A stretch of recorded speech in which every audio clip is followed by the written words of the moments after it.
Hi everyone, welcome to study world classes. तो friends, आज हम लोग सीडीपी मॉक टेस्ट लगाने वाले हैं। 30 क्वेश्चन होंगे जो काफ़ी इंपॉर्टेंट होंगे आपके एग्जाम में, क्योंकि इसमें जो है क्वेश्चन जितने भी हैं सब आपके प्रीवियस के क्वेश्चन मैंने लिए हैं जो कि इंपॉर्टेंट हैं। तो हर सब्जेक्ट से मैंने इंक्लूड किया है, तो आप लोग कमेंट में ज़रूर बताइएगा कि आपके कितने नंबर सही हो पा रहे हैं। तो स्टार्ट करते हैं। पहला क्वेश्चन ये रहा, सीडीपी मॉक टेस्ट फर्स्ट है, तो आप लोग प्लीज़ इसे ज़रूर अटेंड करिएगा। बाकी सोशल साइंस में 40 प्लस मार्क्स कैसे लाएं वो उसकी मैंने वीडियो बनाई है, तो वो भी आप जाकर देख सकते हैं। बाकी कल से हम लोग सीडीपी फर्स्ट यानी विकास एंड ग्रोथ एंड डेवलपमेंट कल हम लोग डिस्कस करने वाले हैं। तो प्रॉपर तरीके से अब सीडीपी की भी क्लासेस चलने लगेंगी, बाकी सोशल साइंस की भी क्लासेस कल से हम लोग स्टार्ट कर देंगे। आज ये मॉक टेस्ट पहला है, तो आप लोग अपना स्कोर चेक करिएगा कितना हो पा रहा है। तो स्टार्ट करते हैं। पहला क्वेश्चन ये रहा आपकी स्क्रीन पे, निम्नलिखित में से कौन सा स्थूलगामक कौशल का उदाहरण है? Which of the following is an example of gross motor skill. तो सभी को पता है कि जो डेवलपमेंट चलता है, ठीक है, जो डेवलपमेंट चलता है ये ग्रॉस टू फाइन जाता है, यानी बड़ी मांसपेशियों का पहले विकास होता है, फिर ये छोटी मसल्स का विकास होता है। तो ये जो है आपका, ये इसको आप जीएफ से भी याद रख सकते हैं। जी से ग्रॉस, एफ से फाइन मोटर स्किल, तो जीएफ से भी याद रख सकते हैं। तो ये जो डेवलपमेंट होता है ये जो है बड़े से छोटे की तरफ जाता है, आप ऐसे समझिए। स्थूल का मतलब ही होता है बड़ी मसल्स का विकास होना। तो इसमें पहले हो जाएगा चित्र बनाना, पहला ऑप्शन है। दूसरा ऑप्शन जो है सुई पकड़ना, या फिर आपका होगा तेज चलना, या फिर होगा आपका फोर्थ धागे में मोती पिरोना। तो चित्र बनाना, चित्र जब आप बनाएंगे तो आप उंगली से पेन को पकड़ेंगे या पेंसिल को पकड़ेंगे, या फिर जैसे कि कोई कलर्स वगैरह बना रहे हैं तो आप अपनी फिंगर्स का प्रयोग करेंगे। तो इसमें छोटी मसल्स का विकास हो रहा है। वहीं पे आप जब सुई पकड़ेंगे तब भी आप फिंगर्स की सहायता से ही पकड़ेंगे, तो इसमें भी छोटी मसल्स का विकास हो रहा है। लेकिन वहीं पे आप जब दौड़ रहे हैं, मतलब तेज चलना हुआ, तो आप जब चल रहे हैं तो आपकी पैरों की मसल्स यानी बड़ी मांसपेशियों का विकास हो रहा है। तो जो स्थूल का मतलब ही होता है बड़ी मसल्स का विकास होना, यानी ग्रॉस मोटर स्किल का ही मतलब होता है बड़ी मसल्स का विकास होना। तो इसमें आपका थर्ड ऑप्शन सही हो जाएगा, क्योंकि यहाँ पे ग्रॉस मोटर स्किल पूछा गया है। बाकी जो ये फर्स्ट और सेकंड और एंड फोर्थ जो ये एग्जाम्पल है आपके फाइन मोटर स्किल के हैं, तो ये आप लोग ध्यान रखिएगा। तो इसका जो क्वेश्चन नंबर 1 है इसका थर्ड ऑप्शन सही हो जाएगा। आगे चलते हैं क्वेश्चन नंबर 2 पे। आप लोग लास्ट में अपना स्कोर जरूर चेक करिएगा। विकास का अधोगामी सिद्धांत बताता है कि विकास किस ओर से किस तरफ बढ़ता है। जो आपका प्रॉक्सिमो डिस्टल होता है प्रिंसिपल ऑफ डेवलपमेंट, तो वो किस तरफ बढ़ता है। ये जो डेवलपमेंट होता है यानी कि जो विकास होता है ये दो तरीके का होता है। जो प्रॉक्सिमो डिस्टल होता है तो ये जो आपका होता है ये केंद्र से बाहर की ओर होता है। जैसे कि आपका पहले दिल डेवलप हुआ, उसमें धड़कनें आएंगी, फिर आपके कंधों पे जोर जाएगा, फिर आपके आर्म्स पे जोर आएगा, फिर आपके हाथों पे, फिर आपके फिंगर्स पे जोर आता है। तो इसको कहते हैं केंद्र से बाहर की ओर। जैसे ये आपका केंद्र हुआ, फिर ये बाहर की ओर इस पे जोर आ रहा, तो ये डेवलपमेंट हो गया आपका, मतलब विकास हो गया। तो इसको कहते हैं प्रॉक्सिमो डिस्टल। लेकिन वहीं पे सेफेलोकॉर्डल होता है, इसमें बड़ी कंफ्यूजन रहती है और इसमें से एक क्वेश्चन हर बार आपको देखने को मिलता है। तो ये जो है, जैसे आपका फाइन मोटर स्किल होगा, ग्रॉस मोटर स्किल होगा, यहाँ से भी क्वेश्चन बनते हैं। जो क्वेश्चन नंबर 1 पर मैंने अभी डिस्कस किया है, यहाँ से भी आपका क्वेश्चन एक जरूर आता है। तो जो फाइन मतलब जो सेफेलोकॉर्डल होता है डेवलपमेंट, वो आपका सिर से पैर की तरफ होता है। सिर से पैर की तरफ कैसे? जैसे कि बच्चा छोटा होता है तो पहले अपना सिर संभालना सीखता है, फिर उसके गर्दन पे जोर आता है, फिर उसके कंधों पे जोर आता है, फिर वो बैठना सीखता है, फिर वो खड़े होना सीखता है, फिर वो चलना सीखता है। तो उसका सिर से पैर की तरफ डेवलपमेंट जो होता है उसको सेफेलोकॉर्डल डेवलपमेंट कहते हैं। लेकिन वहीं पे जो प्रॉक्सिमो डिस्टल होता है डेवलपमेंट, इसको आप कहेंगे केंद्र से बाहर की ओर, यानी कि पहले आपका दिल की धड़कनें आएंगी, फिर आपका कंधों पे जोर आएगा, फिर आपके हाथों पे, फिर आपके फिंगर्स पे जोर आता है। जैसे कि देखा होगा छोटा जब बच्चा होता है तो किसी चीज को पकड़ता है, मान लीजिए कि बॉल को उसने पकड़ा, तो बॉल को पूरे हाथों से पकड़ता है पहले। ये तो नहीं कि वो फिंगर से उठा लेगा, नहीं उठा पाता है, वो पूरे हाथ का प्रयोग करता है बॉल को उठाने में। लेकिन वहीं पे आप जब धीरे धीरे देखते हैं बच्चा बड़ा होता जाता है, पहले पेन को भी पकड़ता है तो पूरे हाथ का प्रयोग करता है, फिर वो धीरे धीरे लिखना स्टार्ट कर देता है। फिर जो फिंगर्स होती है, फिंगर की सहायता से भी वो लिखना, अपनी उंगलियों की सहायता से लिखना स्टार्ट कर देता है, फिर वो चित्र भी बनाने लगता है। तो मतलब जो डेवलपमेंट होता है ये केंद्र से बाहर की ओर हो रहा है।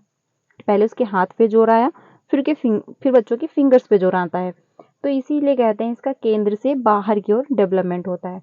तो जो आपका प्रोक्सिमोडिस्टल है, प्रिंसिपल ऑफ डेवलपमेंट, इसमें आपका थर्ड ऑप्शन सही हो जाएगा। इसका मतलब ही होता है केंद्र से बाहर की ओर डेवलपमेंट। आई होप आपको क्लियर हो गया होगा प्रोक्सिमोडिस्टल और सेफेलोकॉर्डल। यहाँ से क्वेश्चन 100% हर बार देखने को मिलता है, तो आप लोग ये डाउट बिल्कुल की क्लियर कर लीजिएगा। अगर समझ में नहीं आया तो आप लोग कमेंट में बताइएगा, मैं फिर से समझा दूंगी। अब चलते हैं नेक्स्ट क्वेश्चन पे। अगला क्वेश्चन ये रहा, निम्नलिखित में से कौन से समाजीकरण की द्वितीय कारक हैं? जो आपके सोशलाइजेशन के सेकेंडरी हैं एजेंसियां, वो कौन कौन सी हैं, इस पे बात करते हैं। तो समाजीकरण से भी एक क्वेश्चन आपको देखने को मिलता है।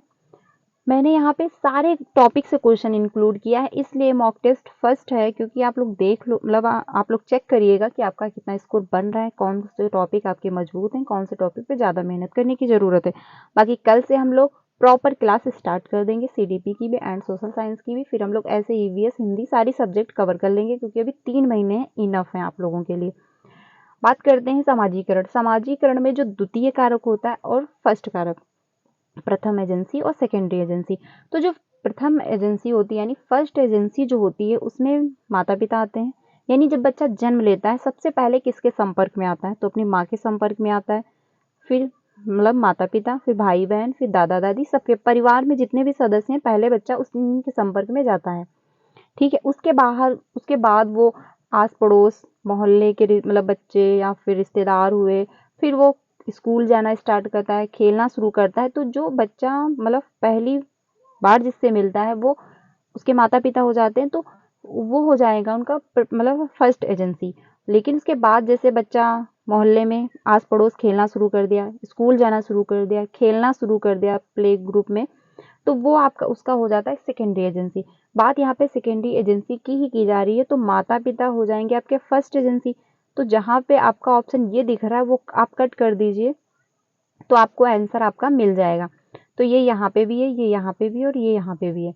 बाकी विद्यालय, किताब और मीडिया ये आपके सेकेंडरी में ही आते हैं, क्योंकि इनका प्रभाव जो है, आप ऐसे मान के चलिए कि जो फर्स्ट एजेंसी होती है उनका प्रभाव आपको डायरेक्ट देखने को मिलेगा, आप पे सीधा उनका प्रभाव पड़ेगा। जैसे कि माँ आपसे बात कर रही है तो उनका सीधा प्रभाव पे पड़ रहा है। लेकिन आप वहीं पे अगर सोशल मीडिया से जुड़े देख रहे हैं तो उसका भी प्रभाव पे पड़ता है, पर डायरेक्ट ना पड़ के इनडायरेक्ट पड़ रहा होता है। तो जिनका भी प्रभाव आप पे डायरेक्ट नहीं पड़ रहा है वो आपके सेकेंडरी में जाएंगे, जिनका प्रभाव आप पे डायरेक्ट पड़ रहा है वो आपके प्रथम में जाएंगे, यानी फर्स्ट एजेंसी में जाएंगे। तो यहाँ पे आपका फोर्थ ऑप्शन सही हो जाएगा, क्योंकि बच्चा सबसे पहले जिसके संपर्क में आता है वो बच्चे की फर्स्ट एजेंसी हो जाती है। तो यहाँ पे आपका फोर्थ ऑप्शन सही हो जाएगा। माता पिता यहाँ पे फर्स्ट एजेंसी है, लेकिन यहाँ पे सेकेंडरी की बात की जा रही है, इसलिए आपका ये गलत हो गया। बाकी 4 ऑप्शन सही हो जाएगा, क्योंकि विद्यालय बच्चा पहले घर में रहता है, उसके बाद वो विद्यालय जाता है। किताबें भी बच्चा बाद में पढ़ता है जब वो विद्यालय जाता है। बाकी मीडिया से भी बच्चा बाद में ही जुड़ता है। ठीक है, तो यहाँ पे फोर्थ ऑप्शन सही हो जाएगा। आगे चलते हैं क्वेश्चन नंबर 4 पे। पियाजे से भी क्वेश्चन आपको हर बार देखने को मिलता है, तो ये भी टॉपिक आप अच्छे से कवर करिएगा, काफ़ी इंटरेस्टिंग भी टॉपिक है। बाकी आपको ये टॉपिक आपको हिंदी में भी देखने को मिल सकता है, आपको सीडीपी में तो 100% आता ही है। जीन पियाजे के संज्ञानात्मक विकास के सिद्धांत के अनुसार किस अवस्था में अधिकांश बच्चे सक्रियाओं पर क्रियाएं करने लगते हैं और उनमें परिकल्पनात्मक निगमनात्मक सोच विकसित हो जाती है? तो जीन पियाजे ने 4 स्टेजेस बताई हैं। पहला आपका संवेदीगामक है, यहाँ पे लिखी हुई भी है। फिर पूर्व संक्रियात्मक है, फिर मूर्त है, फिर आपका अमूर्त है यानी फॉर्मल ऑपरेशन है। तो जो इसकी स्टेजेस बताई हैं, जो आपका सेंसरी मोटर स्टेज होती है वो आपका जन्म से लेकर के 2 वर्ष होता है। ये भी आप लोग याद रखिएगा, कभी कभी डायरेक्ट स्टेज भी पूछ लेता है। ठीक है, तो आप लोग स्टेजेस भी याद रखिएगा। तो फर्स्ट में आपका ये चला जाएगा, सेंसरी मोटर स्किल हो जाएगा। फिर प्री ऑपरेशन में आपका जाता है 2 से 7 वर्ष, ये आपका 2 से 7 वर्ष हो जाएगा। फिर आपका कॉग्निटिव जो होता है प्रिंसिपल मतलब वो ऑपरेशन, तो ये आपका 7 से 11 में चला जाएगा। फिर आपका जो फॉर्मल ऑपरेशन होता है ये आपका 11 से 15 में चला जाएगा। ठीक है, यहाँ पे बात की जा रही है निगमनात्मक। तो संवेदी गामक का मतलब ही होता है बच्चा अपनी सेंस से सीख रहा होता है। जब बच्चा छोटा होता है तो अपनी ज्ञानेंद्रियों का ही प्रयोग करता है, वो उसी के माध्यम से सीखता है। जैसे कि उसने कुछ छुआ, टच किया, उसको वहाँ पे जल गया या कुछ भी लगा तो वहाँ से वो हाथ हटा लेगा, तो इसी के माध्यम से वो सीखता है। फिर बच्चा छोटा बड़ा मतलब थोड़ा सा बड़ा होगा, फिर आस पड़ोस से सीखेगा। फिर मूर्त में जब बच्चा आता है तो उसको मतलब वो मूर्त चीज़ें उसको जो दिखाएंगे आप, वो उसके बारे में सोचेगा। फिर वो जब मूर्त में जाएगा तो वो मतलब जो चीज़ें उसके सामने हैं वो उसी के बारे में सोच पाएगा। लेकिन जब वो फोर्थ स्टेज में पहुंचता है तो वो उन चीज़ों के बारे में भी सोच लेता है जो उनके सामने नहीं होती, मतलब उनमें कल्पना करने की जो क्षमता है वो बढ़ने लगती है। तो निगमनात्मक का मतलब ही होता है औपचारिक संक्रियात्मक अवस्था। तो इसमें आपका फोर्थ ऑप्शन सही हो जाएगा क्वेश्चन नंबर 4 का। अब आगे चलते हैं क्वेश्चन नंबर 5 पे। ये रहा क्वेश्चन नंबर 5। जीन पियाजे ने अधिगम की प्रक्रिया में किसे महत्व दिया है? सीखने के लिए तत्परता, या नकारात्मक पुनर्बलन, या प्रतियोगी भावना, या फिर कार्यात्मक स्थिरता। तो जीन पियाजे ने सीखने को मतलब ज़्यादा महत्व दिया, क्योंकि उन्होंने कहा है कि बच्चे जो हैं लिटिल साइंटिस्ट हैं, यानी नन्हे वैज्ञानिक हैं, उनमें सीखने की क्षमता है, वो सीख सकते हैं अगर उनको इन्वायरमेंट अच्छा दिया जाए, और उनमें जन्मजात भी क्षमता पाई जाती है। तो इनका मतलब जो जीन पियाजे हैं, इन्हीं के अकॉर्डिंग आपका फर्स्ट ऑप्शन सही हो जाएगा, सीखने के लिए तत्परता। यानी कि बच्चा अगर सीखने के लिए तत्पर है तो वो कम समय में अच्छा सीखेगा। जैसे कि आप मान लीजिए, आप अपने भी रखिए कि अगर आप किसी चीज़ को सीखना चाहते हैं, अगर आप एक्साइटेड हैं तो आप कम समय में बेहतर सीखेंगे। लेकिन अगर वहीं पे आपका इंटरेस्ट नहीं है किसी टॉपिक को लेकर के, या फिर जैसे मान लीजिए आपका डांस में बहुत ज़्यादा इंटरेस्टेड है आप, तो आप डांस को बहुत अच्छे से कवर कर लेंगे और बहुत अच्छे से सीख जाएंगे कम समय में। लेकिन वहीं पे आपको पढ़ाई में बिल्कुल भी इंटरेस्ट नहीं है तो आप पढ़ाई करेंगे, फैमिली के डर से करेंगे या सोसाइटी के डर से करेंगे, बट इतना अच्छा स्कोर गेन नहीं कर पाएंगे। तो उसी तरीके से होता है, जब बच्चा सीखने के लिए तत्पर होता है तो बेहतर और कम समय में अच्छे से सीखता है। यहाँ इसीलिए आपका फर्स्ट ऑप्शन सही हो जाएगा क्वेश्चन नंबर 5 का। अब चलते हैं क्वेश्चन नंबर 6 पे। क्वेश्चन नंबर 6 है, अमरजीत नियमों को स्थित मानती है और इस बात की अनुशंसा करती है कि सभी को इन नियमों का अनुसरण करना चाहिए। ये आपका जो क्वेश्चन है कोहलबर्ग से लिया गया है, क्योंकि कोहलबर्ग ने भी 3 स्टेजेस बताई हैं और उनके चरण जो हैं वो 6 हैं। ठीक है, सब में 2-2 डिवाइड किए गए हैं। ये जब हम कोहलबर्ग टॉपिक डिस्कस करेंगे तो उसमें अच्छे से कवर करेंगे। उसके बाद है, चाहे उनकी व्यक्तिगत स्थिति किसी भी प्रकार की क्यों ना हो, लॉरेंस कोहलबर्ग के नैतिक विकास सिद्धांत के अनुसार अमरजीत इस समय किस अवस्था में है? तो यहाँ पे मतलब बात ये की जा रही है कि आपकी कोई भी सिचुएशन रही हो, अगर आप मतलब लाइन क्रॉस कर रहे हैं तो आप उसके लिए आपको फाइन भरना पड़ेगा। अगर आपने कुछ गलत किया है तो उसके लिए आपको दंड मिलेगा। रूल मतलब रूल होता है, वहाँ बच्चा इस स्टेज पे ये जा रहा है यहाँ पे। तो क्वेश्चन नंबर जो 6 है इसमें आपका फोर्थ ऑप्शन सही हो जाएगा, कानून और व्यवस्था उन्मुखीकरण, यानी लॉ एंड ऑर्डर ओरिएंटेशन। तो यहाँ पे आपका फोर्थ ऑप्शन सही हो जाएगा। आगे चलते हैं क्वेश्चन नंबर 7 पे। ये रहा क्वेश्चन नंबर 7। कक्षा में समूह कार्य के दौरान रमेश ने देखा कि उसके विद्यार्थी दिए गए प्रश्न का हल ढूंढने में जूझ रहे हैं। मतलब एक टीचर है, उसने देखा कि बच्चे जो हैं वो क्वेश्चन को जो है उसका आंसर ढूंढ रहे हैं। विद्यार्थियों को सहयोग देने के लिए रमेश को क्या करना चाहिए? एज अ टीचर आप क्या करेंगे? तो पहले उन्हें पुस्तक के लिए मतलब उत्तर देकर नकल करने को कहेंगे कि आप ले लीजिए कॉपी और मतलब बुक ले लीजिए और नकल कर दीजिए। ऐसी तो कोई बात नहीं है, क्योंकि हमको बच्चों को करके सिखाना है। दूसरा ऑप्शन है, उस पद्धति कार्य को छोड़कर अगले कार्य को करने के लिए कहेंगे। तो ऐसा भी आपको नहीं करना है, क्योंकि अगर ये नहीं है कि थोड़ा सा टफ है, बच्चे को समझ में नहीं आ रहा, तो उसको छोड़ दिया जाए। आप हेल्प करेंगे बच्चे की थोड़ा सा और वो समझ जाएगा। तो ऐसा भी आपको नहीं करना है। क्वेश्चन नंबर जो थर्ड है, मतलब ऑप्शन नंबर जो थर्ड है, प्रश्न से संबंधित संकेत देंगे मतलब देने चाहिए। तो यही आपका थर्ड सही हो जाएगा, क्योंकि यहाँ पे इसकी फोल्डिंग दी जा रही है, यानी बच्चे को टेम्परेरी हेल्प दी जा रही है। ये आपका जो है क्वेश्चन नंबर थर्ड सही हो जाएगा। आगे चलते हैं क्वेश्चन नंबर 5 पे, क्योंकि अगर बच्चे को समझ में नहीं आ रहा है और आप उसको थोड़ी सी हेल्प कर देंगे तो उसको अच्छे से समझ में आ जाएगा। ये क्वेश्चन लेव वाइगोस्की से लिया गया है, उनका सामाजिक सांस्कृतिक सिद्धांत उनकी थ्योरी का नाम है। वहां से भी एक क्वेश्चन बनते हैं, जब हम लोग थ्योरी डिस्कस करेंगे तो अच्छे से कवर करेंगे। आगे चलते हैं क्वेश्चन नंबर 8 पे। विद्यार्थियों के संज्ञानात्मक विकास के संवर्धन के लिए लेव वाइगोस्की ने किसके कार्यान्वयन की अनुशंसा की है? तो लेवाइगोस्की ने बिल्कुल अच्छे से उन्होंने समाज को महत्व दिया है। सामाजिक सांस्कृतिक सिद्धांत ही उनकी थ्योरी का नाम है। उन्होंने समाज को, संस्कृति को बहुत ज़्यादा महत्व दिया है, क्योंकि इनका ये मानना है कि अगर बच्चे का जो इन्वायरमेंट है, उसका जो कल्चर है, अगर अच्छा दिया जा रहा है तो बच्चा अच्छे से अपना डेवलपमेंट करेगा और बहुत कम उम्र में भी अच्छा सीख सकता है। ठीक है, तो ये जो लेवाइगोस्की थे उनका यही मानना था। तो इन्होंने किसको ज़्यादा मतलब अनुशंसा की, जिसकी मतलब इन्होंने किसको ज़्यादा महत्व दिया है, तो इन्होंने क्वेश्चन नंबर, इसमें आपका ऑप्शन 2 सही हो जाएगा, सांस्कृतिक उपकरणों का प्रयोग। इन्होंने जो है कल्चर टूल्स को ज़्यादा महत्व दिया है, तो यहाँ पे आपका 2 ऑप्शन सही हो जाएगा। आगे चलते हैं क्वेश्चन नंबर 9 पे। ये रहा क्वेश्चन नंबर 9। प्रगतिशील शिक्षा शिक्षण अधिगम प्रक्रिया के केंद्र में किसे स्थान देती है? जो प्रगतिशील शिक्षा है, यहाँ से भी क्वेश्चन आपको देखने को मिलता है। मैंने जितने भी क्वेश्चन लिए हैं आपके काफ़ी इंपॉर्टेंट क्वेश्चन है, हर एक टॉपिक से मैंने लिया है क्वेश्चन, तो आपके सारे टॉपिक कवर हो जाएंगे। आपको समझ में भी आएगा कि एटलीस्ट क्वेश्चन कैसे बनते हैं। तो ये इसमें प्रगतिशील जो शिक्षा होती है उसमें सबसे ज़्यादा किसको महत्व दिया जाता है? विद्यार्थी को, अभिभावक को, अध्यापक को, या फिर परीक्षाएं? तो इसमें सबसे ज़्यादा जो महत्व दिया जाता है वो स्टूडेंट को दिया जाता है, यानी कि विद्यार्थी को दिया जाता है। तो इसमें आपका फर्स्ट ऑप्शन सही हो जाएगा, क्योंकि इसमें कहा गया है कि जो स्कूल है, जो स्कूल का इन्वायरमेंट है, जो स्कूल की व्यवस्थाएं हैं, वो बच्चे के लिए है, ना कि बच्चा स्कूल के लिए है। इन्वायरमेंट में मतलब स्कूल की जो भी व्यवस्थाएं हैं, अगर उस बच्चे के हिसाब से नहीं है तो उसमें चेंजमेंट लाया जाए।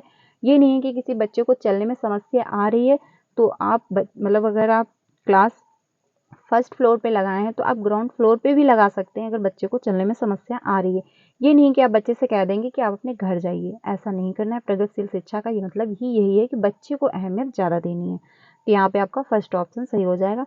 आगे चलते हैं क्वेश्चन नंबर 10 पे। ये रहा क्वेश्चन नंबर 10। अहमद उपचार या परामर्शदाता है बनना चाहता है। हार्वर्ड गार्डनर के बहुबुद्धि सिद्धांत के अनुसार उनकी अध्यापिका को उसकी किस बुद्धि के संवर्धन के अवसर देने चाहिए? तो क्वेश्चन नंबर जो 10 है, इसमें आपका जो सही हो जाएगा, इसमें आपका फोर्थ सही हो जाएगा, इंट्रापर्सन, क्योंकि उसमें जो है इंट्रा का मतलब ही होता है एक या एक से अधिक। ठीक है, सॉरी, इंटर का मतलब ही होता है एक या एक से अधिक। तो उसको दूसरों की जो मनोदशा है उसको समझने में उसकी अधिक रुचि है, वो समझ सकता है। मैं क्वेश्चन को फिर से पढ़ती हूँ। अहमद मनोपचारात्मक या परामर्शदाता बनना चाहता है। हार्वर्ड गार्डनर के अनुसार मतलब वो दूसरों को सहायता देना चाहता है, दूसरों का दुख दर्द समझना चाहता है। तो उसमें जो है इंटरपर्सन बुद्धि पाई जाएगी। इसमें आपका फोर्थ ऑप्शन सही हो जाएगा। आगे चलते हैं। इसमें भी 8 प्रकार की बुद्धि बताई गई है। आपके एनसीईआरटी में 8 प्रकार की ही बुद्धि गिवन है और सिर्फ आपको 8 प्रकार की ही बुद्धि पढ़नी भी है।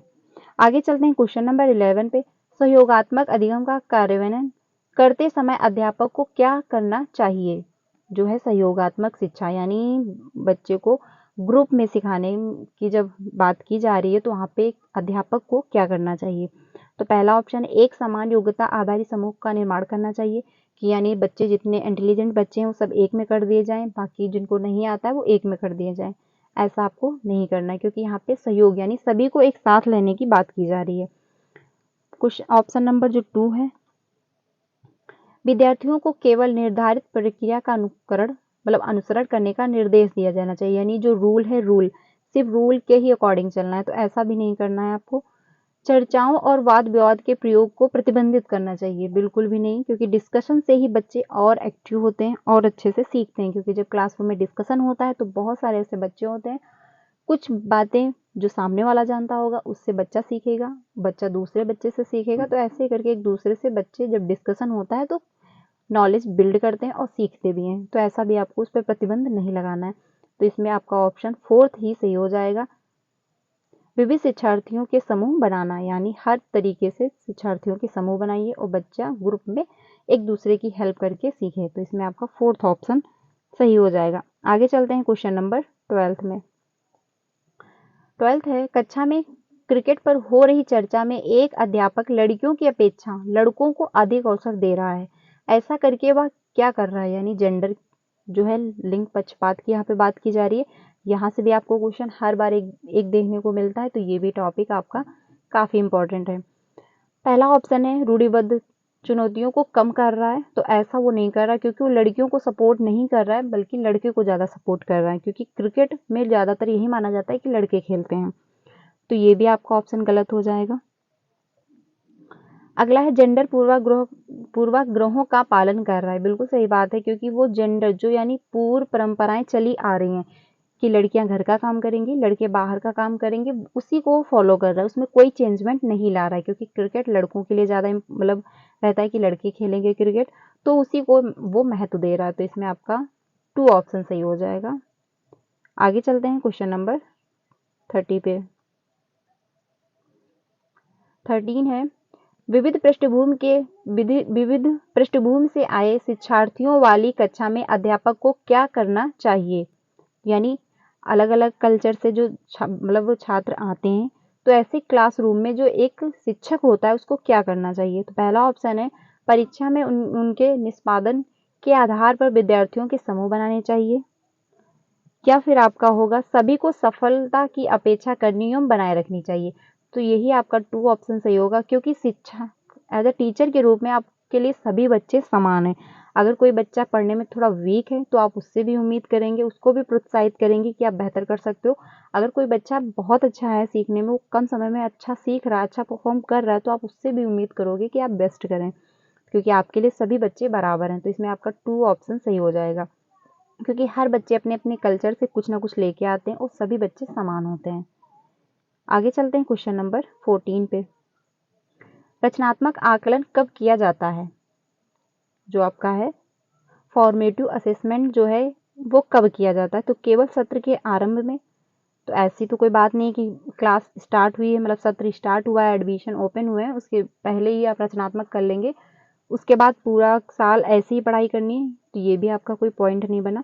सभी विद्यार्थियों के लिए पूरे सत्र के दौरान करना चाहिए। बिल्कुल सही बात है, आपका 2 ही ऑप्शन सही होगा, क्योंकि टाइम पे मतलब अगर लगता है कि क्लास में बोरियत है तो आप रचनात्मक कोई भी प्रतियोगिता करा सकते हैं, उसमें बच्चा इंटरेस्टेड हो जाएगा। तो अगर ज़रूरत के हिसाब से आप पूरे सत्र में भी ये रचनात्मक आकलन कर सकते हैं। आपका 3rd भी नहीं होगा, आपका 4th भी ऑप्शन गलत है, आपका 2 ही ऑप्शन मच बेटर है, 2 ही ऑप्शन सही होगा। आगे चलते हैं क्वेश्चन नंबर 15 पे। 15 क्वेश्चन बचे हुए हैं, तो इसे प्लीज़ लास्ट तक जरूर देखिएगा, आपको यहाँ से 100% कुछ ना कुछ प्रॉफिट जरूर होगा। अगला क्वेश्चन है, निम्नलिखित में से कौन सा प्रश्न विद्यार्थियों में समालोचनात्मक चिंतन को समुन्नत करेगा? बात यहाँ पे की जा रही है समालोचनात्मक चिंतन। तो पहला ऑप्शन है, समालोचनात्मक चिंतन का मतलब ही होता है कि बच्चा सभी पर्सपेक्टिव को समझ सके। ये नहीं कि ये लाइन चली गई तो बच्चा इसी को सिर्फ जा रहा है, नहीं। बच्चे को अगर कुछ सीखना है तो बच्चे हर एक टॉपिक को सीखे, उसके सारे, उसके बेनिफिट, उसके क्या फायदे हैं, उसके क्या नुकसान है, ये कैसे बना, कहाँ से बना, कब क्या हुआ, उसको सारी डिटेल्स मालूम होनी चाहिए। इसी को कहते हैं समालोचनात्मक चिंतन। यानी हाँ ये है तो ऐसा क्यों है? अगर कोई कह दे कि पानी जो है वो नीला है, तो आखिर नीला क्यों है? क्योंकि उसने तो तालाब में पानी भरा हुआ देखा है, वो तो हरा समझ रहा है। तो इस बारे में भी बच्चा बात कर सके, उसको भी समझ में आए। अगर कोई कहता है कि बर्फ पानी है, तो पानी है क्यों बर्फ, इस बारे में भी बच्चा समझ सके। इसीलिए कहते हैं समालोचनात्मक चिंतन को क्लासरूम में बढ़ावा देना चाहिए। तो इसमें ऑप्शन देख लेते हैं। पहला ऑप्शन है, श्रीलंका की राजधानी कौन सी है? तो इसमें बच्चा कुछ नहीं सोचेगा, अगर उसको पता है कौन सी राजधानी है तो बता देगा, अगर नहीं पता है तो मना कर देगा। वहीं पे दूसरा ऑप्शन है, भारत में अध्यापक दिवस कब मनाया जाता है? अगर इसके बारे में बच्चे को पता है तो बता देगा, अगर नहीं पता है तो नहीं बता पाएगा, उसमें वो अपना दिमाग नहीं यूज कर पाएगा, क्योंकि इनका जो आंसर है वो एक है, इसमें चेंजमेंट नहीं किया जा सकता है। 3rd जो है, एशिया में सबसे बड़ा शहर कौन सा है? ये भी सिंपल 1 लाइनर में क्वेश्चन मतलब आंसर जा रहा है इसका। तो जिसका भी 1 लाइनर में आंसर जाए वो समालोचनात्मक चिंतन कभी नहीं हो सकता। समालोचनात्मक चिन्ह के लिए लॉन्ग आंसर होते हैं, उसमें बच्चा अपना क्रिटिकल थिंकिंग का प्रयोग करता है। कुछ ऑप्शन जो है आपका 4th यही सही होगा, क्योंकि इसमें आप अपने शहर में पानी की कमी की जो समस्या है किस प्रकार सुलझाएंगे। इसमें बच्चा सोचेगा कि क्या किया जाए, जो पानी की कमी है उसको कैसे सॉल्व किया जाए, वो इसके अच्छे और बुरे और इसका मतलब इसमें क्या लाभ है, क्या इसकी हानियां हैं, वो सभी पर्सपेक्टिव को समझेगा, डिस्कस करेगा और फिर अपना दिमाग लगा के कोई निर्णय निकालेगा।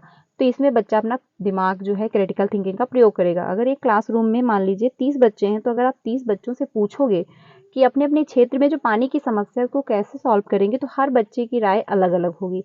कोई कोई मतलब सोल्यूशन देगा, कोई अपनी राय रखेगा, कोई कुछ भी बताएगा। हर बच्चे का जो आंसर होगा वो सेम नहीं होगा। तो इसमें आप क्रिटिकल थिंकिंग का प्रयोग कर रहे हैं। लेकिन अगर वहीं पे आप श्रीलंका की राजधानी पूछ रहे हैं तो सभी का आंसर सेम होने वाला है, अगर जिनको भी पता है तो। ठीक है, तो क्वेश्चन नंबर आपका 4 सही हो जाएगा। आगे चलते हैं 16 पे।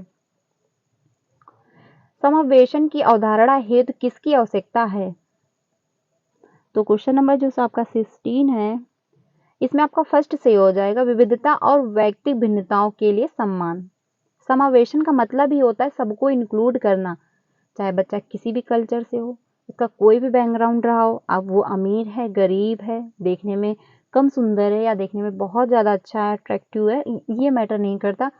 आपको सभी को इंक्लूड करना है। किसी को चलने में प्रॉब्लम है तब भी आप इंक्लूड करोगे, किसी को सुनने में प्रॉब्लम है तब भी आप करोगे, कोई बहुत अच्छा पढ़ने में, कोई कम अच्छा पढ़ने में, सभी को आप इंक्लूड करेंगे।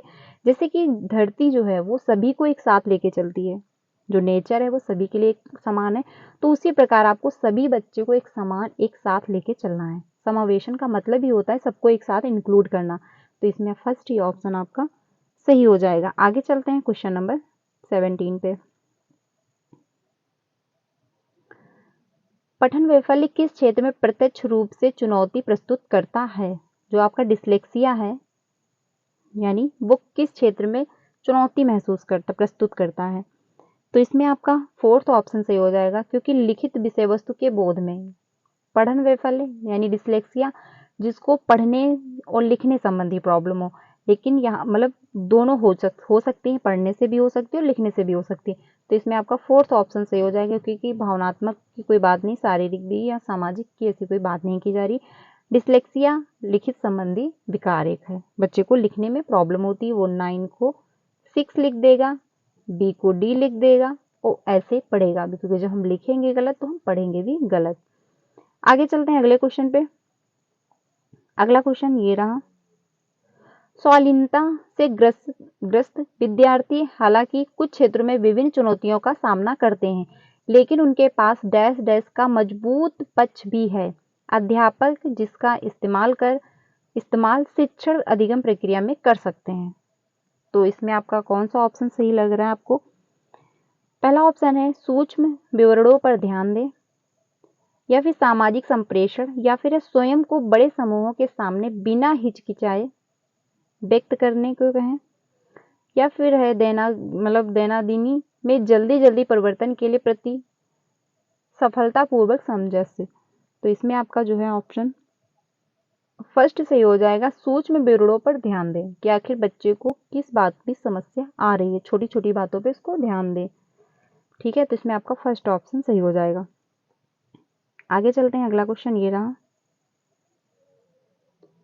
दृष्टिबाधिता से जूझते विद्यार्थियों के साथ शिक्षण करते समय किस विधि के माध्यम के प्रयोग से बचना चाहिए? तो इसमें देखने में समस्या आ रही बच्चे को। पहला ऑप्शन है श्यामपट्ट पर लिखित विषय वस्तु की मौखिक रूप से व्याख्या करना। अगला ऑप्शन है आपका स्पर्शग्रही मानचित्र देना। बाकी अगला है थर्ड ऑप्शन सहायक उपकरणों के प्रयोग की अनुमति देना, या फिर आपका होगा 4th अधिगम के आकलन के लिए लिखित परीक्षण लेना। तो उसको बचाना है। आंसर आप अच्छे से चेक करिएगा, क्योंकि क्वेश्चन काफ़ी ऐसे सीटेड में पूछे जाने लगे हैं जो निगेटिव होते हैं, बट हम जल्दी जल्दी में पढ़ते हैं, क्योंकि हमारे दिमाग में एक चीज़ फिट रहती है कि हमको पॉजिटिव देखना है, बच्चे के हित में जाना है। हाँ, जाना बिल्कुल भी रहता है, लेकिन क्वेश्चन को भी आप अच्छे से पढ़िए। अगर लास्ट में लिखा है बचना है या नहीं है, यहाँ पे क्वेश्चन हर स्टूडेंट से, हर कैंडिडेट से गलत होता है, तो इसको अच्छे से चेक करिएगा। यहाँ पे लिखा है अगर बच्चे को देखने में समस्या है तो हमको किस तरीके कैसे उससे बचना है, बच्चे को हमको कैसे उससे बचाना है। तो अगर बच्चे को देखने में समस्या आ रही है तो वो जब देख नहीं पाएगा तो लिखेगा कैसे? लिख नहीं पाएगा ना, तो हमको उसको लिखने से ही बचाना है। तो यहाँ पे आपका 4th ऑप्शन सही हो जाएगा। अगर आप लास्ट लाइन तक नहीं पढ़ेंगे तो इसमें आप गलती कर जाएंगे। ऐसे ही क्वेश्चन को आपको लास्ट तक जरूर पढ़ना है, अच्छे से पढ़ना है, फिर समझना है, फिर क्वेश्चन को डील करना है। 20 पे चलते हैं। निम्नलिखित में से कौन सी विशेषता प्रतिभाशाली विद्यार्थी की नहीं है? तो प्रतिभाशाली जो विद्यार्थी है उनकी विशेषता नहीं है। 20 जो है क्वेश्चन, पहला ऑप्शन है औसत से अधिक बुद्धि स्तर, बिल्कुल सही बात है, उनकी बुद्धि लब्धि 140 होती है। उच्च स्तरीय समस्या समाधान कौशल, हर प्रॉब्लम का सोल्यूशन फटाक से वो निकाल देते हैं, ये भी आंसर सही, बट हमको नहीं ढूंढना है। कौशलों पर निपुणता प्राप्त करने के लिए उच्च स्तरीय अभिप्रेरणा, ये भी आपका ऑप्शन सही है। जानकारी को ग्रहण करने में धीमापन, ये आपका ऑप्शन गलत है और गलत ही आपका ऑप्शन सही हो जाएगा। ये सारे ऑप्शन गलत माने जाएंगे। फोर्थ ऑप्शन आपका सही होगा क्योंकि हमको निगेटिव देखना है और निगेटिव का निगेटिव ही भाई होता है, तो इसमें आपका फोर्थ ऑप्शन सही हो जाएगा। आगे चलते हैं 21 पे। ये रहा 21।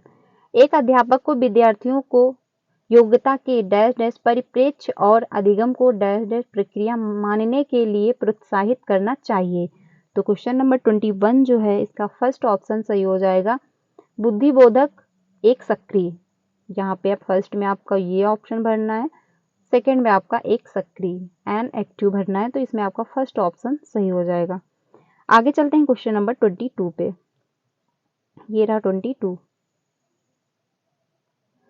यदि गतिविधि को महत्व नहीं दिया जा रहा है तो विद्यार्थियों द्वारा किसका अनुभव करने की संभावना है। यानी बच्चा अगर एक्टिविटी नहीं कर पा रहा है, क्लासरूम बिल्कुल शांत है, तो बच्चा किसको ज़्यादा अनुभव करेगा, उसमें जिज्ञासा आएगी, उत्साह बढ़ेगा, आनंद आएगा, फिर आप बोरियत महसूस करेगा।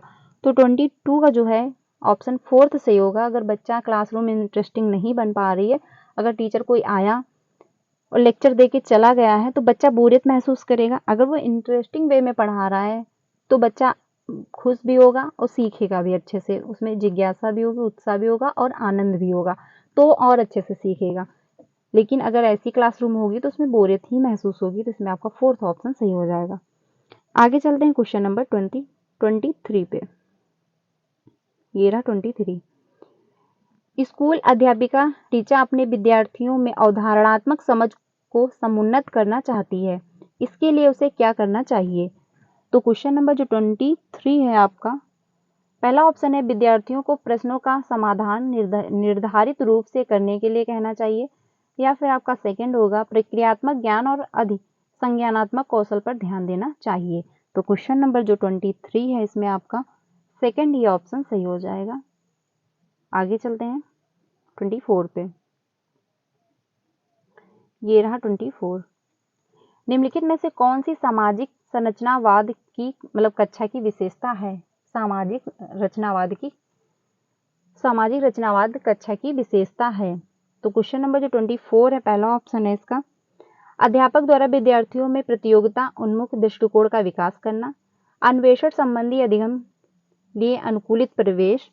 तो 24 जो है इसमें आपका 2 ही ऑप्शन से हो जाएगा, क्योंकि सामाजिक रचना यानी बच्चे क्लासरूम में अलग अलग प्रकार की एक्टिविटी हो रही है। अगर बच्चा कुछ खेल खेल के माध्यम से सीख रहा है, कोई चार्ट बना के ले आया है, तो अलग अलग तरीके से बच्चे सीख रहे हैं, तो उसको कहेंगे रचनात्मक क्लास। ठीक है, तो अन्वेषण संबंधी अधिगम के लिए अनुकूलित प्रवेश, बच्चा एक्टिविटी करेगा, बच्चा खेल के माध्यम से सीखेगा, तो इसी को कहते हैं रचनात्मक कक्षा क्लासरूम। तो इसमें आपका 2 ऑप्शन सही हो जाएगा। आगे चलते हैं 25 पे।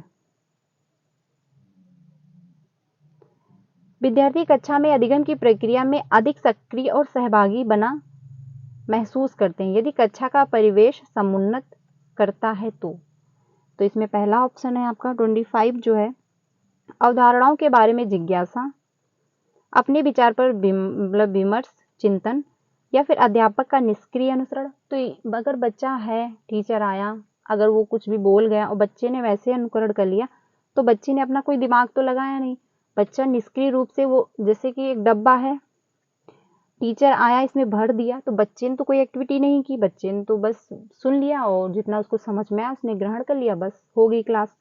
तो इसमें बच्चा निष्क्रिय है। ज्ञान का मात्र उत्पादन पुनरुत्पादन, तो बच्चे ने जो टीचर से सीखा वैसा ही उसने सुना दिया, तो ये तो रट्टाफिकेशन की बात हो गई। तो 25 का जो है फर्स्ट ऑप्शन सही होगा। फर्स्ट और सेकंड ही ऑप्शन बेटर है, क्योंकि बच्चा उदाहरणों के बारे में जिज्ञासा है, वो सीख रहा है, तो बेस्ट सीखेगा। अपने विचारों पर अपने जो उसकी थिंकिंग है उस पर डिस्कशन हो रहा है, तो उसमें भी बच्चा एक्टिव है, वो अपना राय देगा, सामने वाले से अपनी राय लेगा, तो इसमें भी बच्चा एक्टिव है, वो सीखेगा। तो इसमें आपका फर्स्ट ऑप्शन सही हो जाएगा 25 का। आगे चलते हैं 26 पे। विद्यार्थियों के अधिगम को सहज सुगम बनाने के लिए अध्यापक को किस प्रकार की गतिविधियों का संचालन करना चाहिए? पहला ऑप्शन है 26 का, जो उनके प्रतिदिन के जीवन के लिए प्रासंगिक हो, जो यांत्रिक हो और जिसमें निष्क्रिय श्रवण शामिल हो। तो ये कोई बात नहीं हुई। क्वेश्चन नंबर 26 है, इसका फर्स्ट ऑप्शन ही मच बेटर है, फर्स्ट ही ऑप्शन आपका सही होगा। हटकर कोई बात नहीं है, जटिल भी कोई, ये तो सब निगेटिव वर्ड हैं। मैं लास्ट में आपसे निगेटिव और पॉजिटिव वर्ड भी डिस्कस कर लूंगी, जिससे कम समय में अगर आपको लग रहा है कि आपका पेपर छूट रहा है और टाइम आपके पास कम बचा है, तो आप इनसे भी काफ़ी क्वेश्चन गेन कर सकते हैं। इसकी भी क्लास एक हम लोग लास्ट में डिस्कस करेंगे। आगे चलते हैं 27 पे। विद्यार्थियों में समालोचनात्मक चिंतन का विकास किस प्रकार सहज सुगम किया जा सकता है? तो क्वेश्चन नंबर जो 27 है, इसका फर्स्ट ही ऑप्शन सही होगा, विविध संदर्भों में अधिगम के अनुपयोग द्वारा। ये क्वेश्चन रिपीट हुआ है, तो इसका फर्स्ट ही ऑप्शन सही होगा। आगे चलते हैं क्वेश्चन नंबर 28 पे। अधिगम की गति जो है वो कैसी होगी? प्रोसेस ऑफ लर्निंग इज, तो पहला पूरी तरह व्यक्तिगत कारकों पर निर्भर हो, तो 28 जो है पूरी तरह से वातावरणीय, तो ये भी नहीं कि आप व्यक्तिगत ही कारकों पर निर्भर होगा, यानी इन्वायरमेंट का कोई रोल नहीं है, ऐसा नहीं कहा जा सकता, क्योंकि बच्चे का इन्वायरमेंट भी बहुत ज़्यादा मायने रखता है बच्चे के सीखने पे। अगर उसका कल्चर अच्छा नहीं है, उसका बैकग्राउंड अच्छा नहीं है, तो बच्चे को आप इतना बेस्ट नहीं सिखा पाएंगे, क्योंकि वो स्कूल के बाद भी घर जाता है, जितना मतलब आधे से ज़्यादा समय वो स्कूल में बिताता है, बट उसका कम हाफ टाइम तो वो घर पे भी बिताता है। तो कल्चर का भी बहुत ज़्यादा प्रभाव बच्चे पे पड़ता है। तीसरा ऑप्शन, व्यक्तिगत और वातावरणीय कारकों दोनों से स्वतंत्र, तो क्या बच्चा कहाँ से सीखेगा? अगर उसका कल्चर ही नहीं है, उसका इन्वायरमेंट नहीं है, तो वो कहाँ से सीख लेगा? तो दोनों का प्रभाव पड़ता है। अगर बच्चा दोनों से कंबाइंड है, उसका इन्वायरमेंट भी है और उसका जो वंशानुगत मतलब होते हैं, वो भी, इनका भी प्रभाव पड़ता है, तो ये भी आपका कहना गलत होगा। 28 जो है, इसका फोर्थ ही ऑप्शन से होगा, व्यक्तिगत और वातावरणीय कारकों के पारस्परिक क्रिया पर निर्भर है। इसमें आपका इन्वायरमेंट भी और आपकी हेरिडिटी दोनों अहमियत देती है, तभी जाके बच्चे का विकास होता है। ये मतलब माना जा सकता है कि किसी का 50% इन्वॉल्वमेंट ज़्यादा है, तो किसी का उससे ज़्यादा हो सकता है, कम ज़्यादा हो सकता है, बट ये नहीं कह सकते कि आप बिना इन्वायरमेंट के अच्छे से सीख जाएंगे या फिर आप बिना हेरिडिटी के भी अच्छे से सीख जाएंगे। दोनों का ही जब मेल होगा, तभी जाके बच्चा अच्छा परफॉर्म कर पाएगा। तो यहाँ पे आपका फोर्थ ऑप्शन सही हो जाएगा। आगे चलते हैं क्वेश्चन नंबर 29 पे, ये सेकंड लास्ट क्वेश्चन है। विद्यार्थियों के वैकल्पिक अवधारणाएं डैश डैश हैं, मतलब जो वैकल्पिक अवधारणाएं होती हैं, जैसे कि बच्चा घर से भी कुछ लेके आता है। अगर बच्चा कह रहा है कि पानी कर मतलब नीला है, मतलब आपने बोला कि मतलब जो पानी है वो नीला है, पानी का कलर जो है वो नीला है, बट बच्चा कह रहा है कि हमने तो ग्रीन कलर का देखा तालाब में पानी भरा हुआ। तो ये वैकल्पिक अवधारणाएं ही हुई, उसको हमको नकारना नहीं है, उसको मतलब बच्चे को उस पर डिस्कशन करना है। बच्चे का जो डाउट है, अगर उसके दिमाग पे कुछ गलत अवधारणाएं बनी, तो उसको आपको टीचर के रूप में दूर करना है, उस पर डिस्कशन करना है, तो उसका अनदेखी नहीं करनी है। क्वेश्चन नंबर जो 29 है, तो ये आपका गलत हो जाएगा। उनके अनुभवों से संबंधित नहीं है, ये भी कहना गलत होगा। बच्चे ने अगर देखा है, महसूस किया है, कुछ कह रहा है, जैसे ट्रेन चलती है, तो हर बच्चे के दिमाग में यही थिंकिंग आती है कि जब ट्रेन चल रही, तो ट्रेन के साथ साथ ये पेड़ भी चल रहे हैं, ऐसा फील होता है जब छोटे होते हैं। खुद के साथ भी यही फील हुआ है, आप लोगों के साथ भी यही हुआ होगा। तो ये गलत अवधारणा ही तो बच्चे ने बना रखी है कि ट्रेन के साथ साथ ये पेड़ भी चल रहे हैं साथ में। तो इस पे आपको डिस्कस करना है, ये नहीं इसको नकार देना है कि ये क्लास के बाहर की या सब्जेक्ट के बाहर की बात है, ऐसा नहीं, आपको डिस्कस करना है। अगला है जो थर्ड ऑप्शन है, हमेशा अत्यंत गलत होते हैं और तर्कहीन चिंतन प्रक्रिया को दर्शाती हैं, ये भी आपको कहना गलत होगा। तो फोर्थ ऑप्शन सही हो जाएगा इसका, अर्थ निर्माण की प्रक्रियाओं में गढ़ी हुई सहज संरचनाओं को दर्शाती हैं, इसमें आपका फोर्थ ऑप्शन सही हो जाएगा। लास्ट क्वेश्चन है, ये रहा लास्ट क्वेश्चन। किसी भी अवधारणा का शिक्षण करते समय किस बात से बचना महत्वपूर्ण है? तो पहला ऑप्शन है, अवधारणाओं के विभिन्न पहलुओं के मध्य संबंधता स्थापित करना, कारक प्रभाव संबंधों को रेखांकित करना, अवधारणाओं को गैर उदाहरणों के साथ प्रस्तुत करना, या फिर आपका होगा संप्रदायों की विषय वस्तु को जानकारी और उससे असंबंधित खंडों के रूप में प्रस्तुत करना। तो इसमें आपको लिखा है बचना महत्वपूर्ण है। क्वेश्चन को आप अच्छे से नहीं पढ़ेंगे तो क्वेश्चन गलत होगा, 100% गलत होगा। काफ़ी लोगों से मैंने देखा हुआ है, काफ़ी लोग यही बताते हैं कि लास्ट में नहीं लिखा था या फिर बचना था और मैंने चेक नहीं किया और मैंने पॉजिटिव लगा दिया, क्योंकि सीटेट में यही रहता है कि हमको पॉजिटिव देखना है, क्वेश्चन पॉजिटिव आंसर चेक करना है और बच्चे के हित में होना चाहिए। लेकिन नहीं, क्वेश्चन को पूरा जरूर लास्ट तक पढ़िए, समझिए कि क्वेश्चन कह क्या रहा है, लास्ट में हाँ लिखा है या ना लिखा है। तो इसमें आपका फोर्थ ऑप्शन सही होगा। लेकिन वहीं पे अगर बचना ना लिखा होता तो इसमें से आपके कोई भी एक ऑप्शन सही हो सकता था। क्वेश्चन थोड़ा सा चेंज करेंगे, आपका आंसर बदल जाएगा। हाँ लिखा है तो क्वेश्चन आंसर चेंज हो जाएगा, अगर ना लिखा है या बचना लिखा है तो आंसर चेंज हो जाएगा। इसलिए मैं कहती हूँ क्वेश्चन को लास्ट तक 100% जरूर पढ़िएगा, आपका क्वेश्चन बिल्कुल भी गलत नहीं होगा। तो ये फ्रेंड्स 30 क्वेश्चन थे, मैंने आप लोगों के साथ डिस्कस किए हैं। आई होप आपको समझ में आया होगा। अगर नहीं समझ में आया तो आप लोग कमेंट सेक्शन में बताइएगा। मैं फिर से अलग तरीके से डिस्कस करने की कोशिश करूंगी, थोड़ा चेंजमेंट लाऊंगी। अपनी राय कमेंट में ज़रूर दीजिएगा, इससे ये रहेगा कि अगर मुझ में कोई चेंजमेंट करना है तो मैं ज़रूर करूंगी। अपनी राय ज़रूर बताइएगा, बाकी कमेंट में बताइएगा कितने आपके सही हुए हैं, कितना आपका स्कोर बन पा रहा है। बाकी कल से हम लोग सीटेट की क्लास प्रॉपर तरीके से स्टार्ट कर देंगे, क्योंकि 3 ही महीने आपके पास बचे हुए हैं। बाकी हम सोशल साइंस भी जल्द स्टार्ट करने वाले हैं। सोशल साइंस कैसे पढ़ना है, कहाँ से पढ़ना है, कितना पढ़ना है, उसकी वीडियो मैंने आज बनाई हुई है, तो अपलोड भी कर दिया है मैंने, आप लोग जाके चेक करिएगा। फिर आप लोग बताइएगा कि वो कैसी वीडियो रही। बाकी प्रैक्टिस के लिए कौन सी बेस्ट बुक रहने वाली है, क्योंकि मतलब आप फिर उसके क्वेश्चन भी अगर आप लगाएंगे, बहुत लोगों को नहीं मिल पाते हैं क्वेश्चन, कहाँ से पढ़े, आंसर की कहाँ है, मतलब थोड़ा सा प्रॉब्लम हो जाती है। तो उसके लिए भी प्रैक्टिस एक बुक आती है जिससे मैंने प्रैक्टिस किया, उसमें सारे पीरियड्स के क्वेश्चन ही हैं। तो वो बुक की वीडियो मैं बना दूंगी, उससे वो बुक आप लोग परचेज कर लीजिएगा। वहाँ से ये रहेगा कि आप लोग फ्री टाइम में प्रैक्टिस करिएगा, आपको अच्छे से बेनिफिट होगा, उसमें सारे पीरियड्स के ही क्वेश्चन है। तो फ्रेंड्स अगर वीडियो अच्छी लगी तो उसको लाइक करिएगा, ज़्यादा से ज़्यादा अपने फ्रेंड को भी शेयर कीजिएगा। मिलते हैं नेक्स्ट वीडियो में, तब तक के लिए अपना ध्यान रखिएगा। Thank you so much.